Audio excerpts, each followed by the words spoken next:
So magandang hapon, pakainin na naman natin ang ating mga ibon.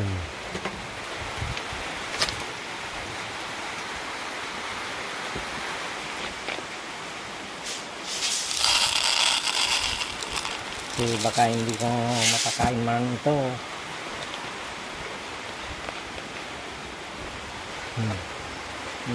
Yan o. Ba't ibang kulay? Yan.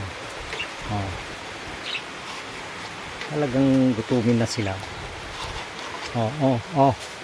Yan. Kain na kayo.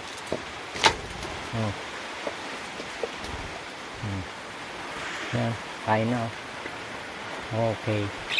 Baba ka na rin. Baba ka na rin.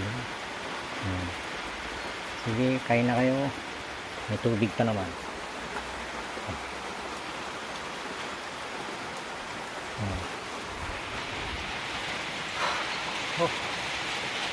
Mahirap ang pakain ng mga alaga pag ganitong umuulan, bumagyo. Okay lang, dun sila.